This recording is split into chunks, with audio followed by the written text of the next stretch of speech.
Hi, I'm Cathy Schroeder, and I'm from Prince of Peace Lutheran Church. And I want to start with a little history. When our family looks for a church, we ask, what is the congregation doing for its neighbors, the community? And we were happy to find Prince of Peace and the fact that they were a strong supporter and had a strong ministry with family supportive housing. And what impressed our family most about family supportive housing is one, you don't separate the families, you keep the families intact. And secondly, you provide all the essentials, all the tools they need to become self-sufficient. And on top of that, you're very successful. In addition to sometimes preparing and serving dinners at the shelter, which is an effort organized by our member, Andrea Puck. Thank you, Andrea.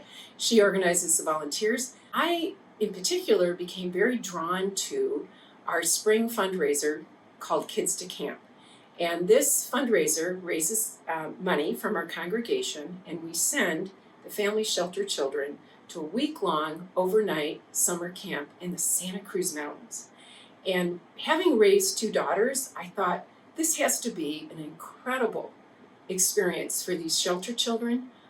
They're able to stay in cabins in nature for a whole week, meet new friends, and do activities they've probably never had the opportunity to do before.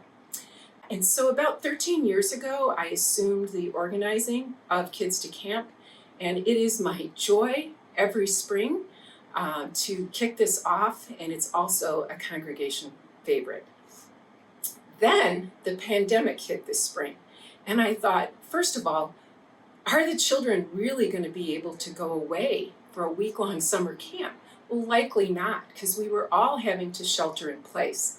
I also realized the costs for the shelter had to be escalating. Family supportive housing had to provide them with PPE equipment. They had to sanitize every day the facility over and over again, common areas, figure out how these families could dine together. They couldn't gather as a group. And then I also recognized that likely the employee costs were going up because you could no longer take in volunteers to help with various activities.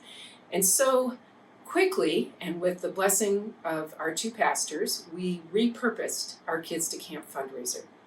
And this has been going strong for 18 years, so it was quite the upset to figure this out, but we thought, let's respond to their COVID-19 needs. And so to my delight, our congregation stepped up and were so generous, and in June, I was able to deliver over $13,000 check to Christy and Stephanie.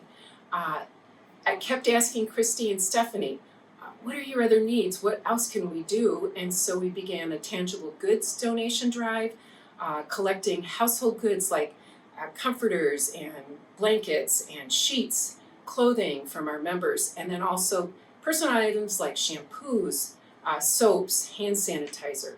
And then thirdly, we began in June making and delivering lunches for the family shelter. And thanks to my partner, Jim Wilczak at Prince of Peace, he coordinates all the volunteers to make these each week. We've delivered, I think, over 1,000 lunches now to date. So I just want to thank Family Supportive Housing for giving Prince of Peace these opportunities to serve you. And I also am very grateful to our congregation for their generous response to these needs. Thank you.